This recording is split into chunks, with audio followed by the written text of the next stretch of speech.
Hello friends, welcome to SSC coaching centre. दोस्तों, आज मैं आपके लिए गणित के बहुत ही इंपॉर्टेंट क्वेश्चन लेकर के आया हूं, तो पूरा वीडियो जरूर देखिएगा। चलिए स्टार्ट करते हैं। पहला सवाल है आपका, एक वस्तु को 4% तथा 8% के लाभ में बेचने पर मिले विक्रय मूल्यों में 3 रुपये का अंतर है, दोनों विक्रय मूल्यों का अनुपात है। बहुत अच्छा सवाल है, देखिएगा। एक वस्तु को हमने 4% के लाभ पे बेचा, तो कोई भी चीज को हम 4% के लाभ पे बेचेंगे मतलब 104% में बेचेंगे। दूसरी को 8% के लाभ पे बेचा, तो 100 की चीज को 8 के लाभ पे बेचेंगे मतलब 108% में हम बेचेंगे, है ना। इतना समझ में आ गया।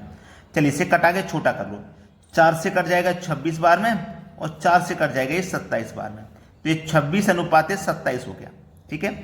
अब हमसे देखिए प्रश्न में क्या बोला गया वो ध्यान दीजिए। उसने बोला है कि मिले विक्रय मूल्यों में 3 रुपये का अंतर है। 3 रुपये का अंतर है। इनके अनुपात में कितने का अंतर है भैया? 1 का। और रुपए में कितने का अंतर है? 3 रुपये का, है ना। 3 रुपये का, तो 1 अनुपात बराबर 3, तो 26 अनुपात बराबर कितना हो जाएगा? 78। और 27 अनुपात बराबर कितना हो जाएगा? 81। जब 1 अनुपात बराबर 3 रुपये, तो 26 अनुपात बराबर 78 रुपये, और 27 अनुपात बराबर 81 रुपये हो जाएगा। ठीक है। अब हमसे बोला गया था कि हमें कितने का अंतर है? 3 रुपये का ही तो अंतर है। अब ये 78 रुपये हैं, ये 81 रुपये हैं, दोनों में देख लीजिए 3 रुपये का ही अंतर है, रियल में भी 3 है। ठीक है। हमसे बोला दोनों विक्रय मूल्यों का अनुपात क्या होगा, तो उन दोनों विक्रय मूल्यों का अनुपात 26:27 हो जाएगा। 26:27, जो कि डी ऑप्शन है, क्योंकि इसी अनुपात से सारी कंडीशन हमारी सेटिस्फाई हो गई। अब देखते हैं आगे। अगला प्रश्न है, ए बी से दोगुनी गति से काम करता है। दो व्यक्ति हैं ए और बी। बोला है जो ए है ना, वो बी से दोगुनी गति से काम करता है। अगर बी एक काम करेगा तो ए दोगुनी गति से काम करता है तो 2 काम कर लेगा, है ना। 2 काम कर लेगा।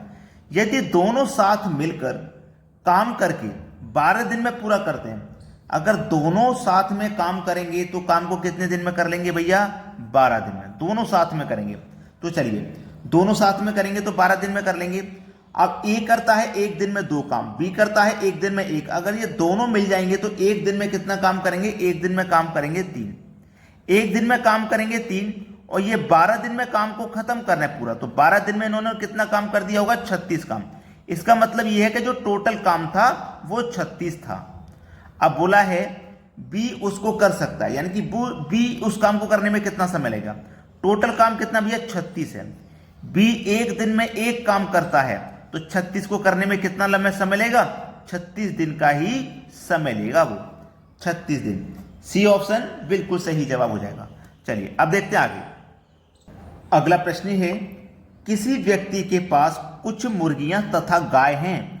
उनके पैरों की संख्या 140 तथा सिरों की संख्या 48 है। मुर्गियों की संख्या होगी, मुर्गियों की संख्या पूछ रहे क्या होगा। इसके लिए एक फॉर्मूला होता है, वो मैं यहां पे लिख देता हूं। 4 बराबर L/2 माइनस का H।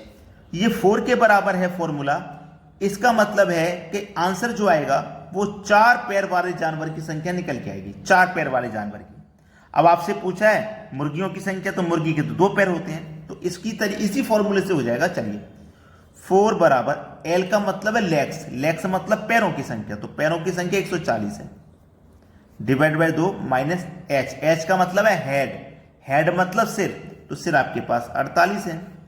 चलिए 4 बराबर 2 से कटा दूंगा 140 को, तो 70 बार में कटेगा। 70 में से माइनस कर देंगे 48, तो 22 बचेगा। ठीक है भाई, देखो 70 बचा, 70 माइनस हमारे पास ये 48 है, तो 4 पैर वाला जानवर कितना आया? 22 आ गया। 4 पैर वाला जानवर 22, यानी कि हमारे पास टोटल जानवर कितने थे? 48। यानी कि जितने सिरों की संख्या होती है उतने ही जानवर होते हैं, तो टोटल जानवर 48 हैं, जिसमें से हम माइनस कर देंगे 4 पैर वाले जानवर को, जो कि 22 हैं, तो 2 पैर वाले जानवर बचेंगे। 8 में से 2 जाएगा 6, 4 में से 2 जाएगा 2, यानी कि 2 पैर वाले जानवर, यानी कि मुर्गियां कितनी हैं? 26 हैं। डी ऑप्शन हो जाएगा सवाल का बिल्कुल सही जवाब। सभी को समझ में आ गया? कोई दिक्कत नहीं किसी को भी। अब देखते हैं अगला प्रश्न। अगला प्रश्न है, यदि a + 2b बराबर 55 और a - 2b बराबर -13 है, तो b का मान ज्ञात कीजिए। बोला गया है a + 2b बराबर 55, यही तो दिया गया। और आपके पास एक दिया गया a - 2b बराबर -13, ये दिया गया। इसको सरल करके बताना है कि बी का मान क्या है।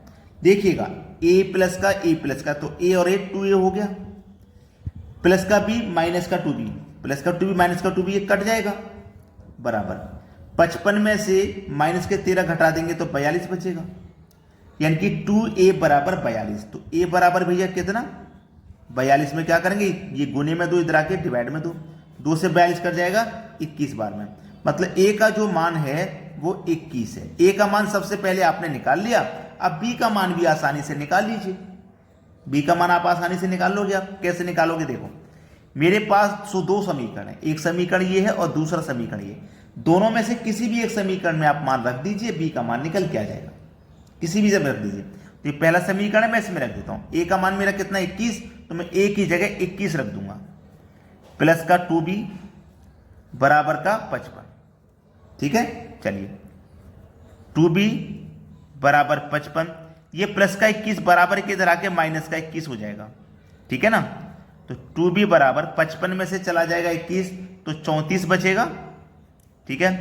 b बराबर 34, ये गुने का 2 इधर आके बटे का 2, तो 2 से 34 को मैं काटूंगा तो 17 बार में कटेगा, मतलब b का जो मान है वो कितना है 17 है।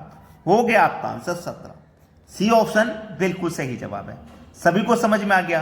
अब देखते हैं अगला सवाल। अगला प्रश्न है, 2 अंकों की एक संख्या और उसके अंकों के स्थान आपस में बदलने के बाद प्राप्त संख्या का योग 132 है। यदि अंकों का अंतर 4 हो तो संख्या ज्ञात कीजिए। अब हमें क्या करना होगा, इस प्रश्न को ऑप्शन से करना होगा। पहली कंडीशन है कि अंकों का अंतर 4 हो, तो 3 और 7 का अंतर 4 है, 8 और 4 का भी अंतर 4 होता है, 7 और 3 का भी 4, 6 और 2 का अंतर 4, यानी कि चारों ऑप्शन ऐसे जिनका अंतर 4 है। तो मैं पहला ऑप्शन लूंगा, 37 दिया गया है, 37 दिया गया है। इसके अंकों को हम क्या करेंगे, बदलेंगे, पलटेंगे ना, आपस में हमें अंक बदलने हैं। तो 7 पहले आ जाएगा, 3 बाद में। बदलने के बाद जब हम इनको जोड़ेंगे तो 7 और 3 10 का 0 हासिल लगे 1, 7 और 3 10 और 1 11, कितना आ गया 110 आ गया। 110 नहीं, योग 132 आना चाहिए, पहला ऑप्शन गलत। दूसरा ऑप्शन ले लो 84, इनके स्थान बदलो तो 4 पहले आ जाएगा, 8 बाद में, 4 और 8 12 हासिल लगा 1, 8 और 4 12 और हासिल लगा 1 13, कितना हो गया 132, और योग हमें चाहिए कितना था 132, और बी ऑप्शन से हमें 132 मिल गया, मतलब बी ऑप्शन आपके सवाल का बिल्कुल सही जवाब है। तो आपको क्या करना है, वीडियो को लाइक करना है और शेयर करना है, ठीक है, और एक प्यारा सा कमेंट करके आप हमें बता दीजिए कि आपको हमारे वीडियोस कैसे लगते हैं। ठीक है दोस्तों, वीडियो देखने के लिए आपका बहुत बहुत धन्यवाद।